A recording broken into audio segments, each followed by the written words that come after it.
do anything. Whatever the narrative was, I kind of had to follow it. GB News is there to provide a voice for those who have been ignored by the establishment media. We think different things, we've got a different style. GB News is here to be optimistic and positive about the future. It's real kind of dynamic and flowing, with the audience very much at the heart of it, like a big family.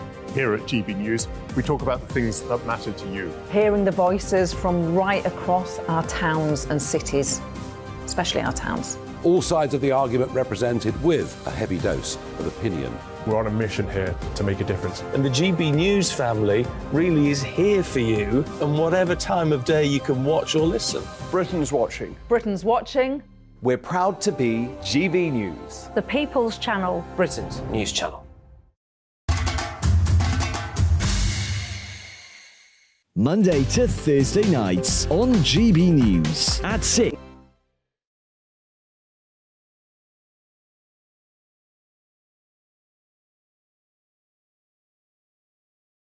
We are GB News, the People's Channel. And right across the United Kingdom. You can find us on Sky Channel 512. Virgin Media Channel 604. Freesat Channel 216. Freeview Channel 236. And YouView Channel 236. You can also take us with you on DAB+ radio. With the GB News app and at the website gbnews.uk. We're absolutely everywhere. Come join us on GB News, the People's Channel, Britain's news channel. Monday to Thursday, 9 p.m. till 11 p.m. Join me, Dan Wootton. I'll bring you the sharpest takes and hottest debates. Do you not believe in prison? I don't believe in prisons. I'm completely stunned. I guarantee you there'll be no spin, no bias, no censorship. I actually was personally quite offended by it. And no reason to go to bed. So I guess they've always been quite woke. That's Dan Wootton tonight on TV, radio and online. Monday to Thursday from 9 p.m. till 11 p.m. on GB News. The People's Channel, Britain's news channel.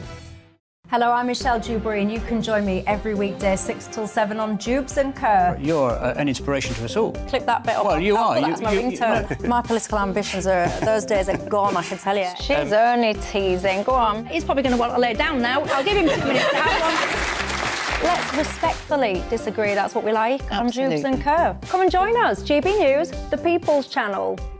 Michelle Dewberry, weekday evenings at 6 o'clock. I'm Simon Evans. Join me on GB News for Headliners at 11 p.m. What's the scoop? I'll be joined by two of the country's top comedians. That's right. As we take a look at tomorrow's newspapers tonight. We're going to get into trouble. If it's a big story, we'll be covering it. Spill some tea on him. There we go. But we'll also have some fun. I wouldn't stick up a bank. My father didn't love me. So anyway. Headliners every night from 11 on GB News, the People's Channel, Britain's news channel. It's all about family, being in people's living rooms, all the interaction and getting to know who our viewers and listeners are. When I was young, my dad used to say, "Nana, stop arguing." I wanted an outlet that would enable me to give my opinion. People are going through a really hard time right now, and I know that you don't feel like you're being listened to by the establishment. I came to GB News because it's the People's Channel, and I want the audience to have their say on the events of the day. We're dynamic. We do something different. Democracy shows that the wisdom of the nation is in its people. I get to travel to find out what the story is from a personal perspective. The British people aren't fools. We know when we're not being told the full story. We've got to work out how Britain moves forward from this. It's the best country in the world. The establishment had their chance. Now we're here to represent your views. Britain's watching. Britain's watching. Britain's watching. We're proud to be GB News, The People's Channel, Britain's news channel.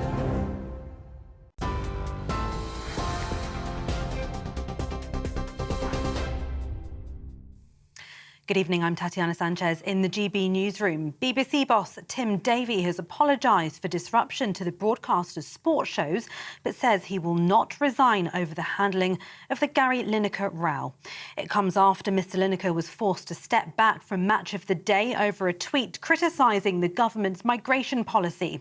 Tonight's Match of the Day only lasted 20 minutes and featured no commentary or analysis. Football Focus and Final Score were also cancelled, with several sports presenters walking out in solidarity with Mr Lineker. While the Prime Minister says he hopes the BBC can resolve the issue in a timely manner, but has defended the government's immigration policy in a statement this evening. In other news, Jeremy Hunt has told GB News he wants Britain to have the most competitive business tax rates. That's amid calls to scrap a planned hike in corporation tax. Ahead of the budget on Wednesday, the Chancellor spoke to Esther McVey and Philip Davies on his plans to deliver growth and tackle inflation. He said the corporation tax increase from 19 to 25% would still leave the UK with a lower rate than nearly all major rivals. But he said he was committed to previous promises of bringing corporation tax down. What we now have is a responsible outlook for public finances. The markets have recognised that by bringing down mortgage rates, interest rates, and we're on track to bring inflation down. But if you're saying to me, as a Conservative Chancellor, do I want to bring down taxes? Well, I want to bring down personal taxes because that is at the heart of what being a Conservative is. But I want to bring down business taxes even more. Outgoing Deputy First Minister John Swinney has backed Humza Yousaf as Scotland's next leader. Mr Swinney says the current Scottish Health Secretary was the candidate who could strengthen the SNP as a force for progressive change. He becomes the most senior politician to publicly endorse one of the candidates running to be the next SNP leader and take over from Nicola Sturgeon. A 29-year-old man has been arrested on suspicion of terrorism offences after a woman was stabbed outside a leisure centre in Cheltenham. The woman was attacked around 9:15 on Thursday evening on Tommy Taylor's Lane. She sustained several injuries but remains in a stable condition in hospital. The man's currently being questioned by counter-terrorism officers, and Gloucestershire Police says it believes it was an isolated incident. West Midlands Police have said a man has been stabbed to death at a nightclub in Walsall. Officers were called to Velicia's nightclub in the town centre just after 5 o'clock this morning after receiving reports that someone had been stabbed. The man died while on the way to hospital just an hour later. Officers say no arrests have yet been made. They're urging anyone who was in the nightclub at the time to come forward. TV, online and DAB+ radio. This is GB News. Now it's over to headliners.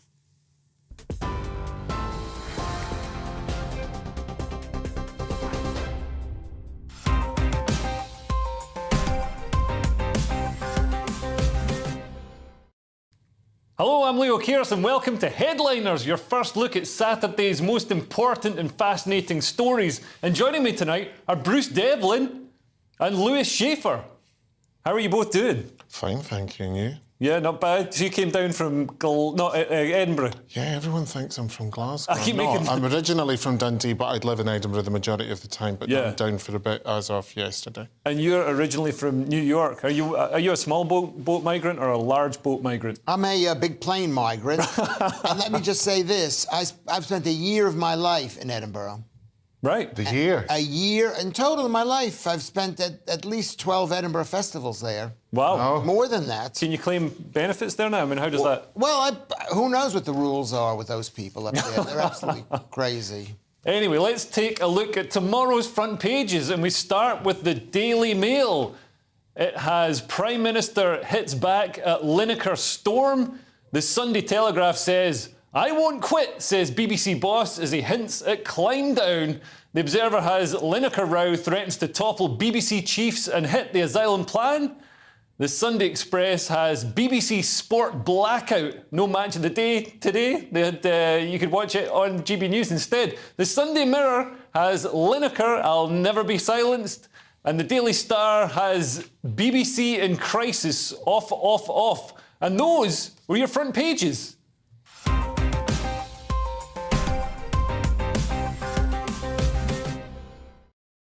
Kicking off is the Telegraph. Bruce, I mean, it's the only story in town. It's on every front page. Yeah, it is. And this is Tim Davies saying that he emphatically, he will not be standing down. Right.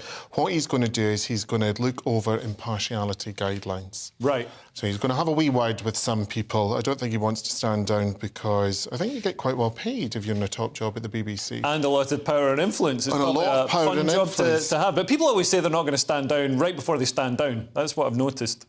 Yeah, no, I don't think he's any intention of doing it. I think he has got to where he is, and I think he's quite happy to stay there. Yeah, I think I would as well. But I mean, 37 Tory MPs and peers have signed a letter demanding that Gary Lineker is sacked. But on the other hand, you know, a lot of public opinion, or certainly the sort of vocal lefty opinion, is demanding that Gary Lineker be anointed as a saint and golden statues put up to him in every town. Even though those people might not want, you know, the cross-channel migrants actually living near them. They're happy for them to come into the country, as long as they're put in deprived working-class communities. I mean, Lewis, what do you make of this? Well, because Gary Lineker has a huge house, and he's always taking these people in. Well, he did once. I think once he took... Are they still living there? It was like taking the school hamster home. I had this guy for like 2 weeks, and, you know, then he ticked a box saying, oh, look, you can't touch me now. I've had a migrant, a refugee in my house. And, you know, the guy was probably vetted. He had a security staff and all the rest of it. It's not quite the same. I think, in fact, we could solve a lot of this by, I mean, Guardian readers and all the left-wing people on Twitter who demand that we have open borders and anybody who wants to can just come into the country. We can use technology to identify where those people are and just house them next to them instead of next to deprived working-class communities that haven't necessarily asked for them. That wouldn't be good. I'd like it. I'd like to watch that happen. No, of course we. You know what? Basically, this is the left feeding on itself. Yeah. I think, but it's also what happened is that Andrew Bridgen guy used a Holocaust comparison or a Nazi Germany comparison, and so he was totally brutalized. And now this guy, Gary Lineker, is using a Holocaust comparison, and he needs to be brutalized. Yeah, and other people. Yeah. Gina Carano, the star of Disney's Mandalorian series, she used a similar comparison, and she was completely castigated and thrown out of the acting community. And I can speak for the Jewish community and for all Jews in general. I can speak for us, for them, and say, you know, you can use any comparison you want to, as long as it makes our Holocaust seem much bigger than any problem that you have. But it does seem ridiculous, I mean, Bruce, to compare the Tories to Nazi Germany. I mean, apart from the Nazis being able to get trains to run on time, and there's so many issues. I mean, people were risking their lives to get out of Nazi Germany rather than trying to get into Nazi Germany. And Nazi Germany was into expanding its borders around people who didn't want to be in it, rather than trying to secure its borders so that people who wanted to be in it couldn't get in. I'm going to stay away from that, and I'm going to say the one thing that I want to concentrate on is the fact that Match of the Day, apparently, or some of the sporting programmes have been replaced by Bargain Hunt. Haven't people suffered enough? Like, seriously. Is it, you know, what's next? Putting doctors on at that time of night, which really upset my mum because a woman tried to marry a cat in it. Right. Well, I mean, if they put doctors on, the doctors would probably be on strike. Anyway, we've got the Daily Mail next, Lewis, and Rishi is getting involved in the whole farrago.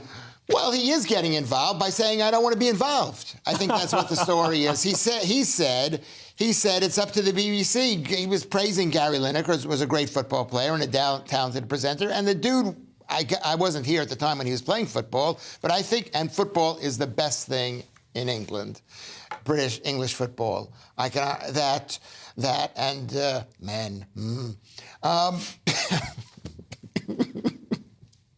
Anyway. I'm glad you're laughing. Well, somebody's got to laugh. Well, I hope they are at home. We don't have to. We don't know if they're laughing at home. Anyway, you're going to tell us what the story is. Anyway, so the story is, he said, I hope that the current situation between Gary Lineker and the BBC can be resolved in a timely manner, but is rightly a matter for them, not the government, which is completely disingenuous, because the BBC is the state broadcaster. It is the PR propaganda wing of the state. Yeah. Well, a lot of people have said that, including Ken Loach, you know, famous left-wing filmmaker. He said, you know, we've basically got a state propaganda mouthpiece in the BBC. I mean, do you think it could bring down the BBC, given that, I mean, there's such a pluralism in the media, there's so many places you can spend your money. Yeah. It's not the 1940s anymore. We don't need to have a state-provided broadcaster. We can just pay. We've got subscription services. Yeah. We can pick and choose rather than having it spoon-fed and then having some apparatchiks kicked down our doors if we don't pay our TV licence. adolescents. There was only one channel at one time, and now there's a million channels. So I think this thing, and I have no idea. I've only lived in this country for 23 years, and I barely watched the BBC during that time. I think over time the BBC has become irrelevant, and I think because it's become irrelevant that something like this small, is making people think about how irrelevant it is. That Gary Lineker isn't there, but we can see the same thing on Sky Sports or Talk. Exactly. It's no loss. I mean, we're seeing that with a lot of strikes at the moment. You know, if train drivers go on strike, you know, a lot of people have got alternative modes of transport. So it's not the cataclysm that it might have been in the 70s. Yeah. Anyway, moving on, the Sunday Times has a story about spies, Bruce. So this has been revealed that elite British former soldiers are hired to spy for the super rich. This apparently dates back to 2010 when I can't remember the name of the group, it begins with a D, were spying on FIFA during the initial World Cup bids. Right. So ex-army or military people from this country who are privy to intelligence are now, well, as they say, it's shady private dick operations. Right. Which brings you back in. That'd be a great name. That'd be a great name for a private investigative what do you mean service. by that? Okay. So ex-army officers are spying on behalf of... but that has always happened. What was BlackRock over in Iraq where they were asked to do dirty deeds? There's always been mercenaries. They've always hired people to do security. There's always been corporate spying. This is nothing personal, but this is one of those non-stories. Well, this shows the rise of lawfare in the UK. They say the UK is becoming the global centre for lawfare, where people weaponise legal action to either punish their enemies or exert some sort of commercial influence and commercial leverage. And it's worth apparently £15 billion a year. In the UK? In the UK, which is incredible. I mean, I don't know if that's a global term. Isn't that your bailiwick? Isn't that your background? Well, historically, not really. I was an intelligence analyst, and I worked in national security and stuff, but never anything that would make money. We're trying to stop people getting blown up, you know. Yeah, but isn't this country? This country has a lot of strengths, and one of the strengths is it is incredibly fair to people outside the country. Yeah. To people inside the country, I think it's a bit dubious. I don't know. You think this country's too hard on Brits and too fair? I wouldn't trust this country if to go to court with a British judge. Nothing personal. I don't know what I'm saying. We're going to be in trouble. But I would, if I was living outside the country, bringing another person from outside the country to act for a judge in this country to act as a disinterested party and to be fair. Well, in fact, isn't there that saying? I'll sue you in London, or I'll sue you in Britain, because the laws here sort of enable suing people and enable bringing cases. That might be more frivolously. Or maybe they're just fair. They're fair for foreigners, because there's British people are so snotty that they're sort of above the dirty foreigners outside the country coming in, and they can be perceived as being good. Yeah, well, I mean, I don't think a British person could get away with saying that, but thanks, Lewis. Anyway, finally, we've got the Daily Star on Sunday with a story about Gary, not Lineker. This is Gary the goat, Lewis. Well, I'm not familiar with this story, except to say that my friend Bruce here is quite up on it. Well, which is a lie. This was one of Lewis's stories. But anyway, this is about a goat that's going around headbutting everyone in sight and bursting children's footballs with his horns. Right. Can we let him free on some Premier League pitches? This would make... Apparently, football much more entertaining. Well, indeed, as we've discussed, we're not fans. He'd turn up with bra and pants on his head, and we'd find the undies in the barn. He gets off the washing line. So I don't know where this barn is. I don't know whose lingerie this is, but it seems to be going askew. But it seems very odd that a goat is single-mindedly targeting underwear. Yeah. In my opinion, there's somebody in a Pink Floyd song who targeted Arnold Same or something. Targeted women's underwear, stole it.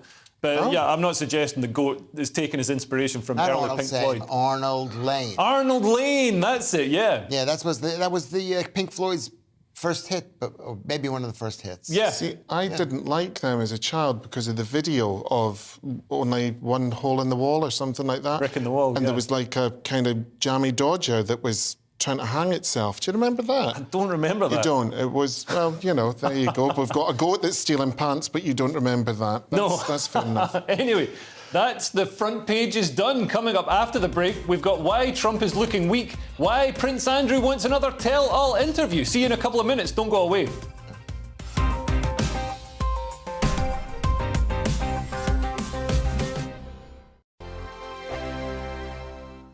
Monday to Thursday nights on GB News. At 6, it's Dewbs & Co. 7 o'clock, Farage. At 8, join Jacob Rees-Mogg. And at 9, Dan Wootton Tonight, followed by Headliners. On TV, radio and online. This is GB News. It's all about family, being in people's living rooms, all the interaction and getting to know who our viewers and listeners are. When I was young, my dad used to say, Nana, stop arguing. I wanted an outlet that would enable me to give my opinion. People are going through a really hard time right now, and I know that you don't feel like you're being listened to by the establishment. I came to GB News because it's the People's Channel, and I want the audience to have their say on the events of the day. We're dynamic. We do something different. Democracy shows that the wisdom of the nation is in its people. I get to travel to find out what the story is from a personal perspective. The British people aren't fools. We know when we're not being told the full story. We've got to work out how Britain moves forward from this. It's the best country in the world. The establishment had their chance. Now we're here to represent your views. Britain's watching. Britain's watching. Britain's watching. We're proud to be GB News. The People's Channel. Britain's news channel. We are GB News, the People's Channel. And right across the United Kingdom. You can find us on Sky Channel 512, Virgin Media Channel 604, Freesat Channel 216. Freeview Channel 236, And YouView, Channel 236. You can also take us with you on DAB+ radio. With the GB News app and at the website gbnews.uk. We're absolutely everywhere. Come join us on GB News, the People's Channel, Britain's news channel. GB News has its own late-night paper preview show, Headliners, where comedians take you through the next day's top news stories. You don't have to bother reading the newspaper, we've got it covered for you. Headliners, every night at 11 p.m. and repeated every morning at 5 a.m. We won't send you to sleep like some of the other paper review shows out there. GB News, the People's Channel, Britain's news channel. Join me, Nana Akue, Saturday and Sunday afternoons on GB News. Expect fiery debate and passionate discussion as me and my panel tackle some of the biggest topics hitting the headlines. It's a place for everyone's opinion. No one gets cancelled, but no one gets an easy ride. Oh, she's on it today! Be ready for conversations that are fierce, frank, and of course, fun. Every Saturday and Sunday afternoon from 4 p.m. on GB News, the People's Channel. Join me, Camilla Tominey, on Sunday mornings from 9:30, taking the politicians to task and breaking out of SW1 to see how their decisions are affecting you across the UK. Bursting the Westminster bubble every Sunday morning, only on GB News, the People's Channel. Britain's watching.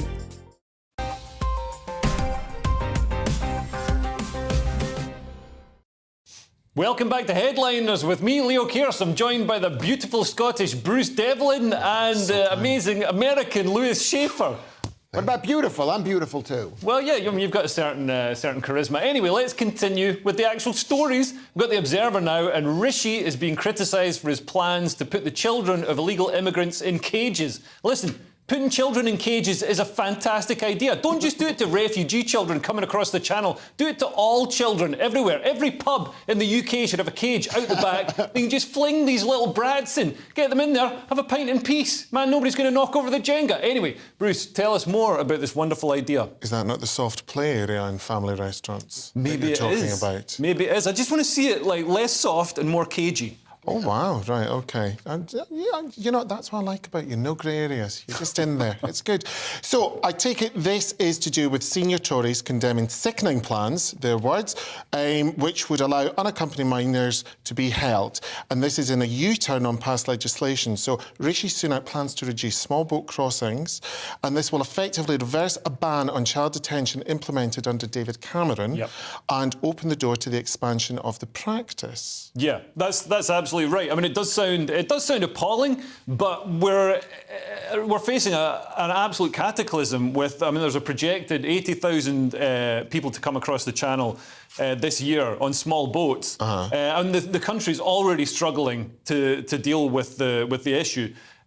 So, I mean, I think the plans, the plans to scrap the detention of children were made in times when this wasn't an issue, and now we've got to deal. I mean, more than anything, we've got to dissuade people from bringing children across the Channel because it's dangerous. We've seen deaths in the Channel. These boats aren't safe. But I think that's the thing. Whenever you stand for people to take that risk, because I remember footage where they had contact details on the back of children's, written on the back of them. And you kind of think, OK, how bad is your life, wherever your country of origin or where you happen to be living is, that you're prepared to take that risk? They're coming from France. So, I mean, it's has Rishi not been over there and paid them something like £500 million in which to help police the beaches? Yeah, or absolutely. Have I got that wrong? Yeah, so £500 million in France to help with policing the issue, and the political will. We've yet to see if it really depends on the political will in France. But we've also invested in Albania, invested in stimulating their economy, so that people in Albania have jobs. Can get jobs there, and they don't need to try and make it to the UK to make some money. I ran into a guy a few years ago, and he explained how immigration into the United States from a country like Guatemala, a similarly poor country, or El Salvador, basically destroys life in Guatemala, that all the men are gone and all the people have no income, and the whole communities are basically destroyed by this. So there's something bad, something you have to feel for people who are going to come with their children to this country. Yeah. But on the other hand, in this entire article in the Guardian, it not once said how old the children were. What makes a child a child? There's a big difference between a 10-year-old and an 18-year-old. This sounds like a court case waiting to happen, Lewis. I mean, I don't want to read a scandal about you, but I mean, it's a valid point, because quite often people deliberately lose their ID coming across the Channel and then claim to be 14 years old when they're actually 20 or whatever. My friend Moses, he fosters he's fostered some refugee children and orphans and things like that, and he was doing it successfully. And then he had a kid placed with them who claimed to be a 14-year-old boy, but was clearly an adult. He had to take him back to the place, because he's got his own kids. He couldn't have this full-grown man who shaves and everything in the same house as his daughter. So how do they trace that though? Because if someone comes over and they don't have any papers or ID or whatever, and they say I'm 14, but they could be 21. How do you ever clarify that? You can't. What they can do is look at the bone structure and look at I think the teeth will actually reveal, to a pretty exact extent how old that person is. But it's a dilemma for charities. And obviously all these rules can be exploited and gamed by anybody who wants to come across the Channel. And that's why we're in such a bind with this. The problem with this whole Channel thing and the immigration thing is I personally support open immigration around the world, but I do not support at the cost of the local people. Yeah. And like with the hotels that are being occupied, it basically is destroying towns, I assume, because now there's no hotel rooms for tourists to come and visit or business people to come, because all the hotels are being used by this. And of course, rich people and governments love mass immigration because it provides cheap, unlimited labour for their businesses, also provides customers for their businesses, and is much cheaper than growing the people from scratch, paying for schooling a child and all the rest of it. But it does mean, in a lot of cases, we're cherry-picking the best people from other countries. We're picking doctors from around the world. Even then, it's unfair on those countries if they've trained up doctors. It hurts both places. Yeah. Anyway, the Sunday Telegraph now, and an influential Republican says Trump is weak. This has got to be good news for Ron DeSantis, Lewis. Well, not necessarily. I think it's not bad news. It says Trump is the weakest presidential candidate, according to an influential Republican who is David McIntosh, who's the head of the anti-tax super PAC, Club for Growth. PAC means Political Action Committee, and that's a group of, because individuals can only give so much money to a presidential candidate, but they can give an unlimited amount to these organizations for them to distribute the money. And because this PAC does not like Donald Trump, and they support Ron DeSantis. And the MAGA-aligned Conservative Political Action Conference, which is CPAC, which has just had its campaign at its conference, they support Donald Trump. And there's a lot of debate whether Donald Trump is good for the country, good for the Republicans, or bad for the Republicans. These people say that that Donald Trump lost in 2018, 2020, 2022 in the local elections. And he shouldn't be trusted to run in 2024 because he's a loser, Donald Trump. Well, he seems to be. So this is the bind that the Republicans are in. Trump really appeals to that, that fervent ideological base, but not to the wider voting public. And you really need to, if you want somebody to win the presidency, you've got to appeal to the wider voting public. You've got to go both. You've got to go both. Have you got an opinion on this, Bruce? No, I really don't. Is he going to stand again, Trump? Yes, he is. He's standing already. He has decided to stand. And he's promising some crazy stuff. He's promising, like, public guillotines, I believe, is one of the things. It's sort of like he's made a tombola out of my head and the stuff in it, and is just pulling policy out of that. Actually, I do have an opinion, but it's maybe not relevant, but it kind of is. The people in Scotland who bemoan about Trump but will go to Turnberry on a Groupon voucher and enjoy the hospitality there, I'm like, pick a side and stick to it. The vilification Sheena Easton's had over the years with being mid-Atlantic and speech and that. No, I don't think he'd be taken... Well, actually, no, that's not necessarily true. Did Trump not represent so much of the values of Middle America? He did. They find him really aspirational, I think, don't they? For those people, but remember, like what Leo said, is that he brings out his base, and there are a lot of people who love Donald Trump, but there are some people, a lot of Democrats, they'll get out of bed 3 or 4 times a day to vote against Donald Trump, and that's what they're... And so they need to keep those people How old home. are these people that are getting out of bed 3 or 4 times a day? Is this a bladder issue? That's the problem. Anyway, moving on, and talking of former leaders who are trying to make a comeback, we've got the Sunday Express now. And remember Prince Andrew's interview with, I think it was Emily Maitlis? Yes. Well, he thinks it went well instead of being another tragic royal car crash. And he wants to do a new one because he thinks we'll feel sorry about him losing his job. Mate, that wasn't a job. You're literally a prince. You just had to open supermarkets and get loads of money. What do you make of this? I mean, this is quite something that Prince Andrew tipped for a new tell-all interview, as we discussed, in sources close to the prince. Who are these sources? It's always sources, isn't it? Sources. Or in my day, it was called grasses. It was people that told on you, wasn't grasses it? Close to the prince. Close to the prince. I've claimed nothing is off the table. Well, what was there's certainly no credibility, I think, on the table. And Prince Andrew's case won't come back, says someone called Lisa Bloom. And so what case? Was this I think this is to do with how do you pronounce it? Giuffre? Is that how you pronounce that? Yeah, Virginia Giuffre. He's obviously denied any threatening propriety. legal action and then was paid off with, I think it was £12 million of the Queen's money. But apparently that expires this year. Oh, I think that was only for 1 year. Well, that's an expensive subscription service. 12 million bought him a year of harsh silence. I think, so don't scream at me on social media, I think, because I remember watching a morning show and they said, but this could actually take away from the coronation because she could do whatever. And on that, the Duchess of York, Fergie, she's come in and said this is all very sad to watch. She's just signed a 22-book deal in Australia. 22 books? Yes, and so she's now still banging on about the royals, whereas even Kylie Minogue has decided not to perform at the coronation because Australia wants to be a republic and Kylie's moved back to Australia. See how all that's linked. Right. 22, because I'm thinking, how many? 22 million. So all the 22 royals... books. She's got, Sarah Ferguson apparently has a 22 book deal in Australia with an Australian publisher. So every royal, former royal hanger-on is now... They've seen the money that Harry and Meghan have made from these tell-all biographies, and they're rushing to do their own. Right. Well, I mean, that money is floating around, and this is a fact.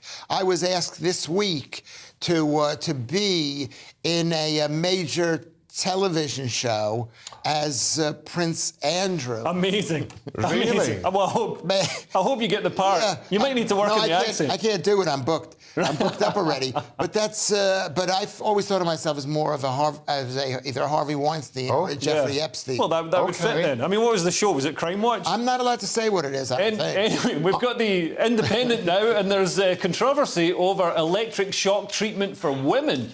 Why? Does it make them drop the sandwiches, Bruce? Did we just skip that? No, it's just out of sequence, dear. Oh, Don't panic. It's my story. I'll take over. Okay, take over. Yes, MPs are calling bans for on electroconvulsive therapy for women in mental health care, which I agree with. I don't think anyone should be being electrocuted. In the same way, I'm not belittling, I don't think you should electric shock collars to train your dog. I think that's wrong. Right. I do. But I mean, some physicians say that it does provide, and when people have extreme depression and mental health issues, electric shock therapy can be something that shocks the body, shocks the brain. It's not fully understood, but it does work in some cases. It can get people back on the path to recovery, even though there are side effects. Well, I'm quite familiar with it because because my mother had it done in the early 1960s, and she wanted to have it done, and then it was the relatively new treatment, and I think when you do not know why something works, it should not be done. Right. That's what I believe. Did it work for your mum? Well, I don't know. I wasn't there beforehand. She was a believer in it. I think what it does is it creates panic in the body, which releases endorphins. In the same way, coffee creates a situation of panic in the body. And after it's gone, you feel relieved, you feel like, okay, the panic is over. Well, some people feel relieved. Some people feel confused and lose memories, according to this. Yeah. So it's not always great. Anyway, that's part 2 in the bag. But coming up, we've got how museums distort history, why Berlin is allowing women to swim topless in public, and why life coaches are being used to get people back to work. That's in a couple of minutes. Don't go away.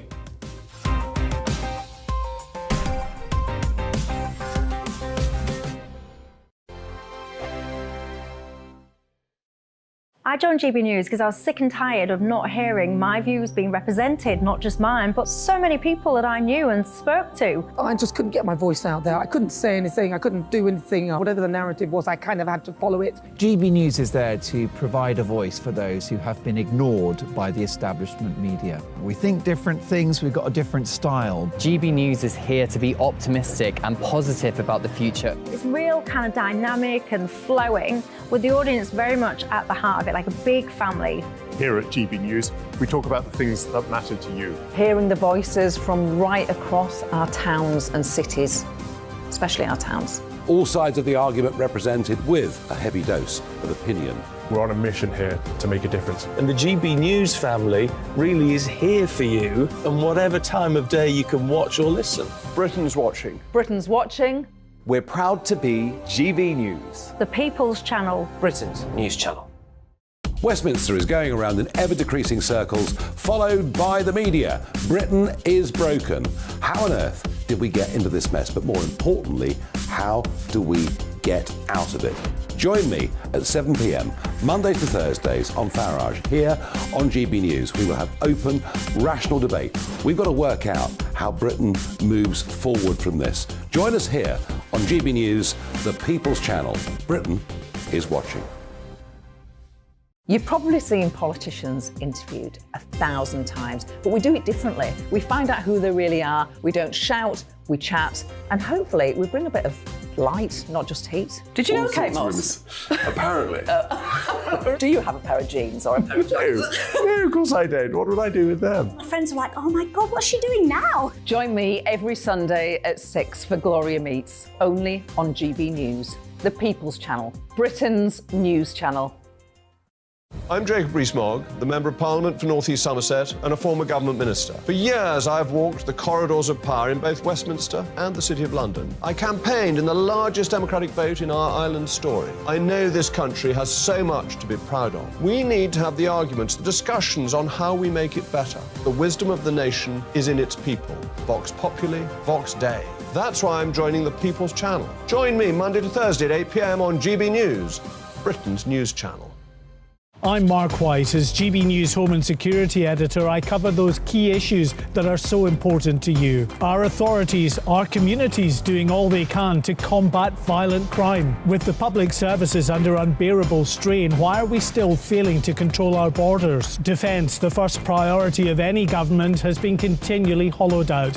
Can we trust our politicians to protect the armed forces? Join me, Mark White, on GB News.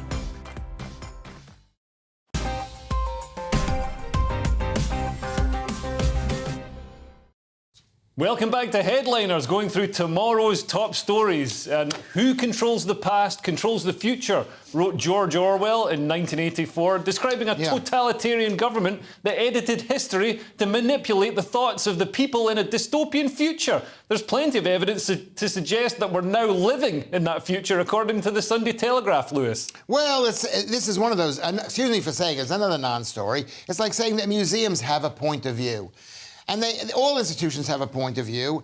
It's titled, How the Left-Wing Elite Use British Museums to Distort History, which is they're moving towards a more left-wing, more woke approach to things, and including saying how that the Elgin marbles should have been returned to Egypt, how the Benin bronzes should be returned to Benin or Nigeria, wherever that is.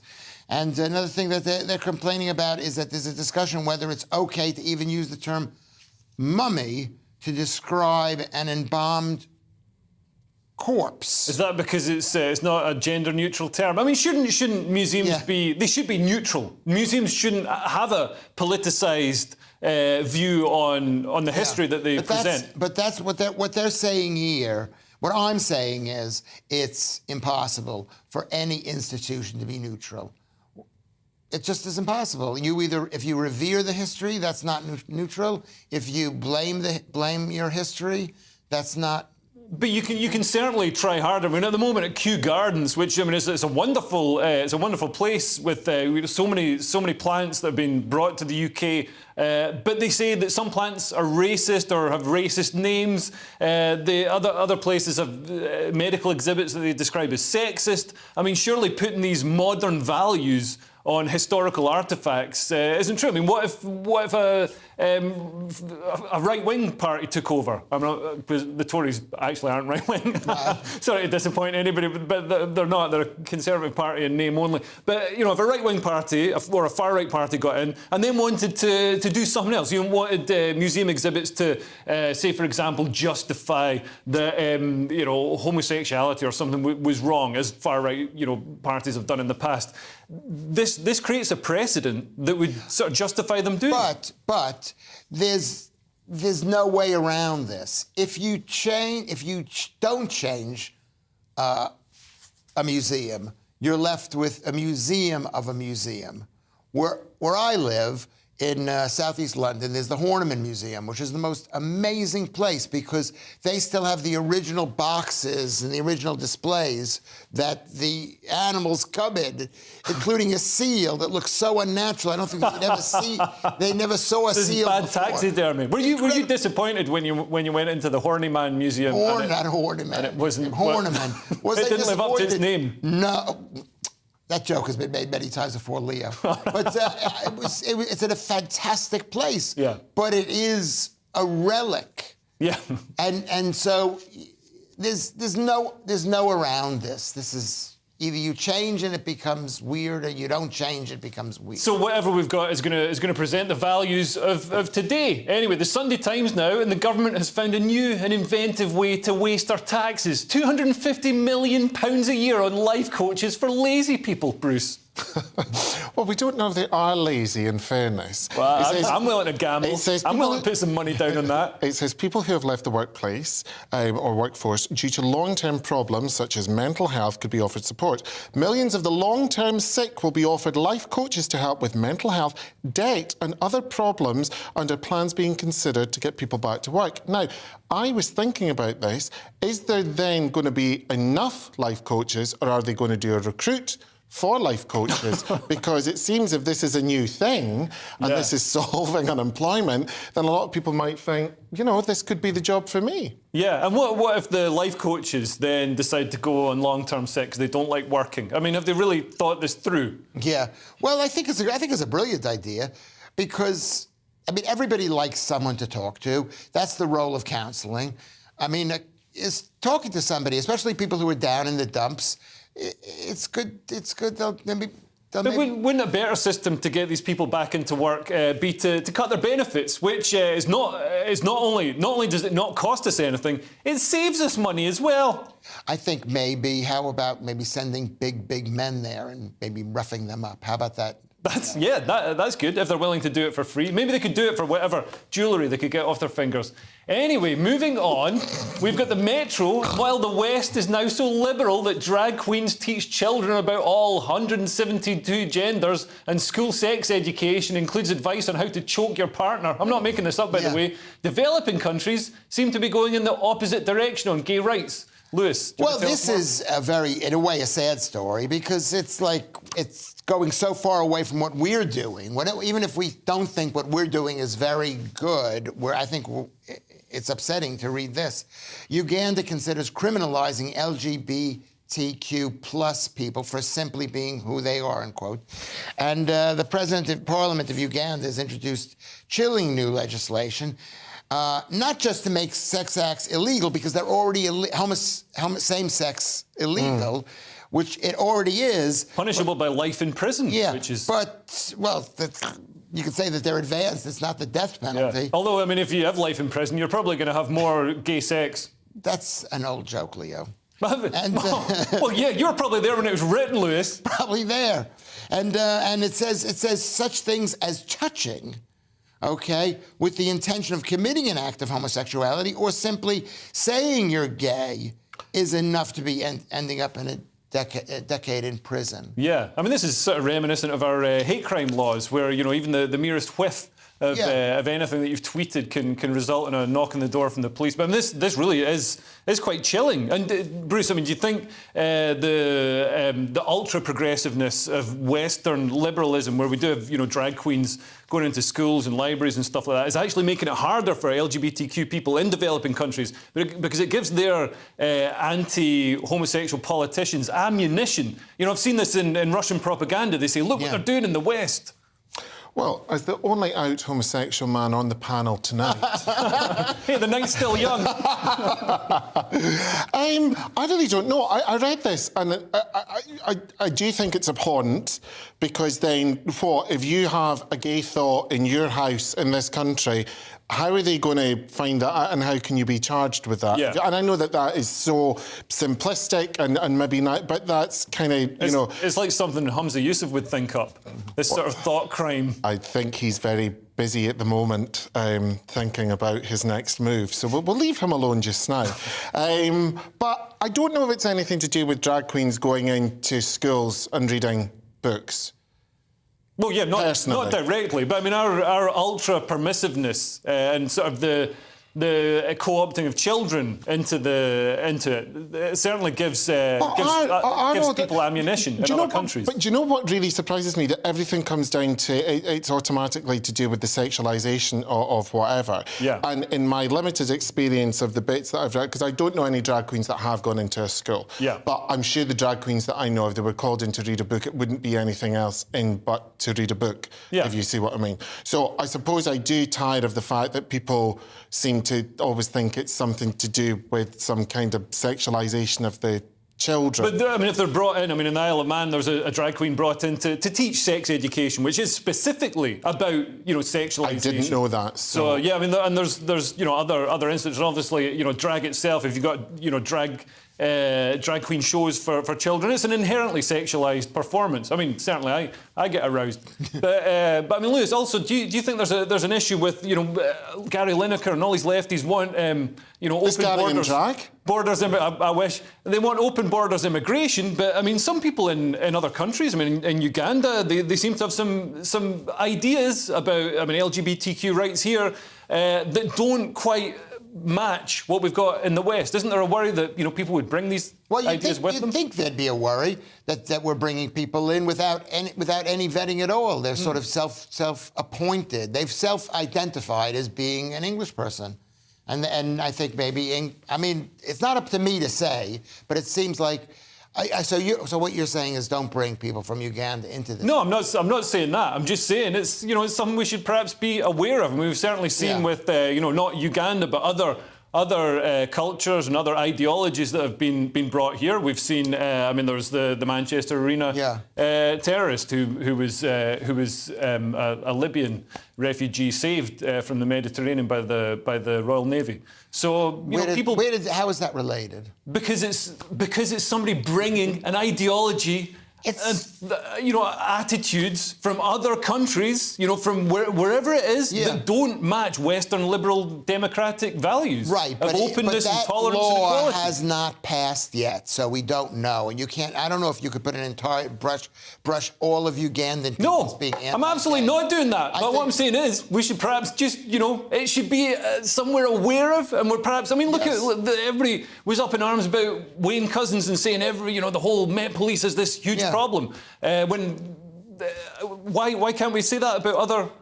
Well, it does say here that Parliamentary Speaker Anita Among read out the 2014 bill's successor to the House before sending it to the committee for scrutiny and a public hearing on Thursday. And I quote, "Let the public come express their views, including the homos." That's nice. "Allow them to come," Among said. So there we go.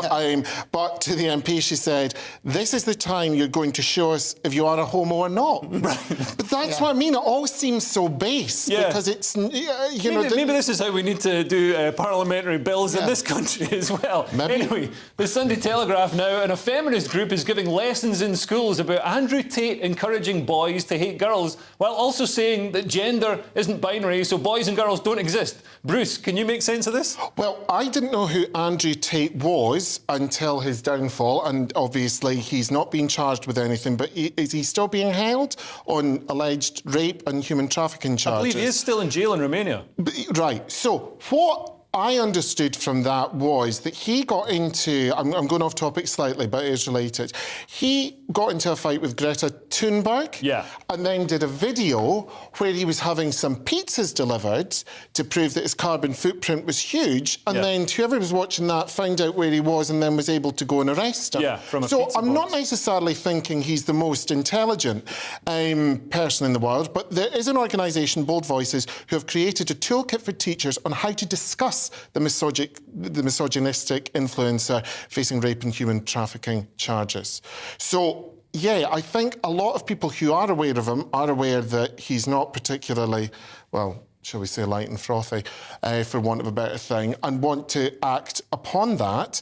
But yeah, but this, they also say that there's gender isn't binary, which it's kind of strange to be saying, "Oh, this is misogynistic," and then saying women don't exist. Well, this is one of those subjects. People have decided that he's a misogynist, and I don't think that he is, from what I can tell. Number one, and number two, that even if he is a misogynist, he has gotten the ear of many, many, many young men. And by sending in some ultra-feminist, woke-type person is probably not going to have a positive changing an effect on these boys. So they're not going to listen to this feminist. They're not going to listen. You know what it would be like, Leo? It would be like sending in a white racist into Soweto saying, "Do not listen to that Nelson Mandela." The fact is, whether you like Andrew Tate or not, and personally I have my problems with him, but... Did he refund you for that university course? Hustlers University. Is that he's a bit of a scam artist, but he is definitely not stupid. He's a super bright guy. I would say almost brilliant. But I will say this. What? That Can you say it in 5 seconds? I think this is a joke. All right, cool. That's it for this section, but coming up in the final part of the show, we've got why wearing a kilt is racist if you're not Scottish, why young people are addicted to vapes, and how we can stop AI wiping out the human race. Catch you in a couple of minutes.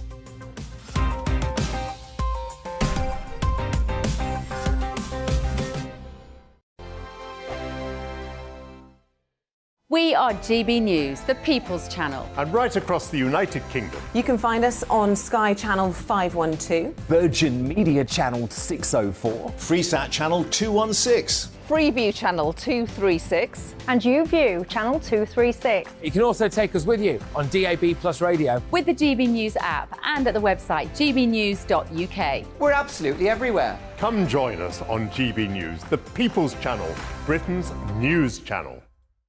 Monday to Thursday, 9 p.m. till 11 p.m. Join me, Dan Wootton. I'll bring you the sharpest takes and hottest debates. Do you not believe in prison? I don't believe in prison. I'm completely stunned. I guarantee you there'll be no spin, no bias, no censorship. I actually was personally quite offended by it. And no reason to go to bed. So I guess they've always been quite woke. That's Dan Wootton tonight on TV, radio and online. Monday to Thursday from 9 p.m. till 11 p.m. on GB News. The People's Channel, Britain's news channel. Hello, I'm Michelle Dewberry, and you can join me every weekday 6 till 7 on Dubes and Kerr. You're an inspiration to us all. Clip that bit up. Well, you are. That's my ringtone. My political ambitions those days are gone, I can tell you. She's only teasing. Go on. He's probably going to want to lay down now. I'll give him 2 minutes to have one. Let's respectfully disagree. That's what we like on Dubes and Kerr. Come and join us. GB News, the People's Channel. Michelle Dewberry, weekday evenings at 6 o'clock. I'm Simon Evans. Join me on GB News for Headliners at 11 p.m. What's the scoop? I'll be joined by 2 of the country's top comedians. That's right. As we take a look at tomorrow's newspapers tonight. We're going to get into trouble. If it's a big story, we'll be covering it. Spill some tea on him. There we go. But we'll also have some fun. I wouldn't stick up a bank.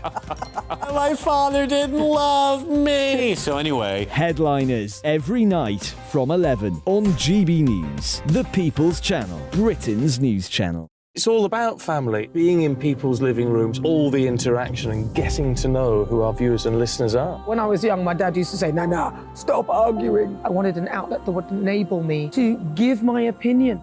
People are going through a really hard time right now, and I know that you don't feel like you're being listened to by the establishment. I came to GB News because it's the People's Channel, and I want the audience to have their say on the events of the day. We're dynamic. We do something different. Democracy shows that the wisdom of the nation is in its people. I get to travel to find out what the story is from a personal perspective. The British people aren't fools. We know when we're not being told the full story. We've got to work out how Britain moves forward from this. It's the best country in the world. The establishment had their chance. Now we're here to represent your views. Britain's watching. Britain's watching. Britain's watching. We're proud to be GB News, The People's Channel. Britain's news channel.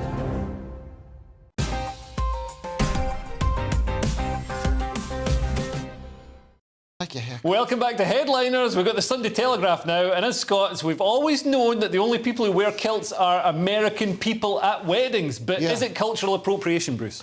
Well, it says here that there is now an increased interest in DNA kits to, ancestral heritage and all this kind of stuff. So a lot of non-Scots are now wearing kilts, but people are worried that this is cultural appropriation. And what someone has said here is, and I'm not sure who it is, as long as people wear a kilt properly, as in over the genitals, with no pants or whatever. As long as people wear a kilt properly, cultural appropriation isn't an issue. Well, how can you wear one inappropriately? On your head? Really? I don't know. But I mean, the tartans. People carry on like the tartans go back centuries. I believe the tartans were just invented in I think it was the 19th century, the 18th century, to sell shortbread. That's what I heard. No, really? I think it comes before that. It's probably.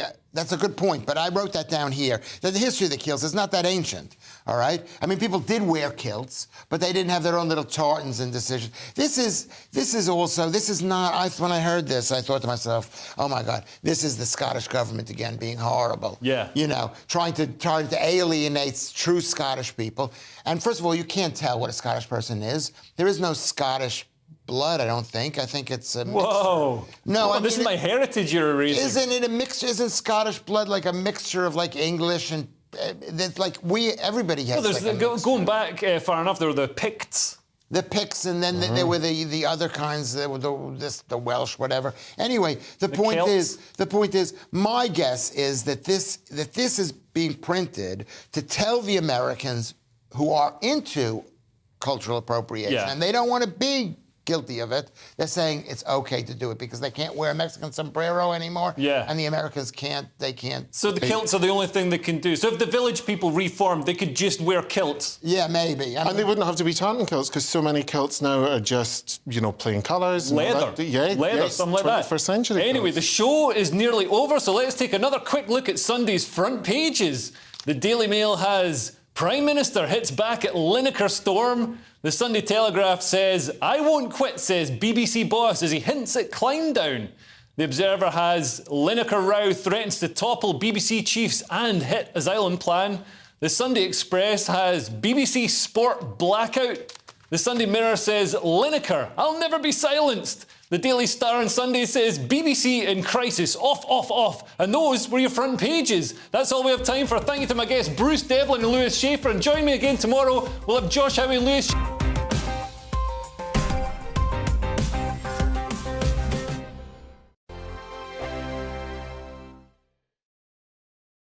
Monday to Thursday nights on GB News. At 6, it's Dewbs & Co. 7 o'clock, Farage. At 8, join Jacob Rees-Mogg. And at 9, Dan Wootton Tonight, followed by Headliners. On TV, radio and online. This is GB News. It's all about family, being in people's living rooms, all the interaction and getting to know who our viewers and listeners are. When I was young, my dad used to say, Nana, stop arguing. I wanted an outlet that would enable me to give my opinion.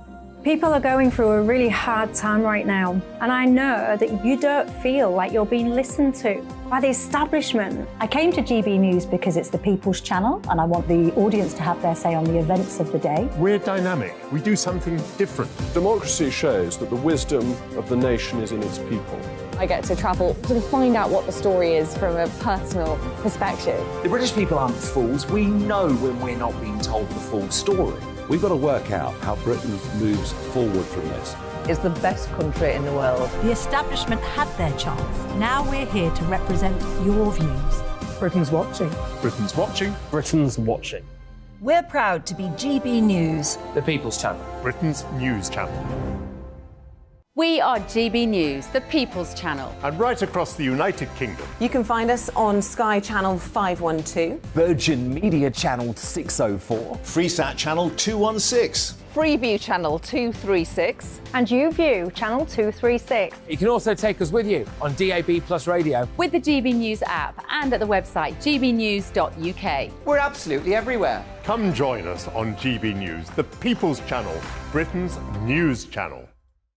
GB News has its own late-night paper preview show, Headliners, where comedians take you through the next day's top news stories. You don't have to bother reading the newspaper, we've got it covered for you. Headliners, every night at 11 p.m. and repeated every morning at 5 a.m. We won't send you to sleep like some of the other paper review shows out there. GB News, the People's Channel, Britain's news channel.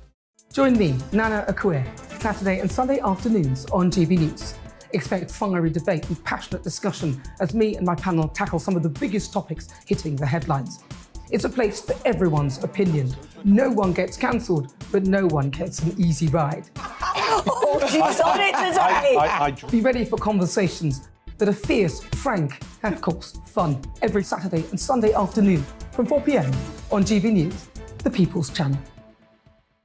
Join me, Camilla Tominey, on Sunday mornings from 9:30, taking the politicians to task and breaking out of SW1 to see how their decisions are affecting you across the UK. Bursting the Westminster bubble every Sunday morning, only on GB News, the People's Channel. Britain's watching.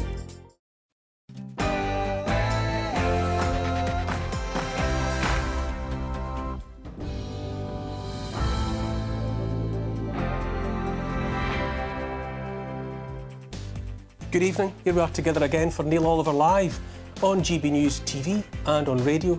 Tonight on the show, I'll be discussing the concept of 15-minute cities. A good idea or unnecessary meddling in our lives? We'll try to answer that with a series of experts. We'll be asking why some media outlets are able to peddle what could be considered misinformation and it's completely overlooked by Ofcom, while others are scrutinised more closely. This week's Great Britain is a 74-year-old pensioner who's going to cycle from Edinburgh to Oxford to raise money for the charity Give a Kidney, having already donated one of his own.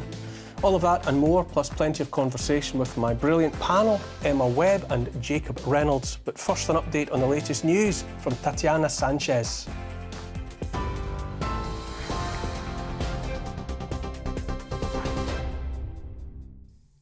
Neil, thank you very much and good evening. This is the latest from the GB newsroom.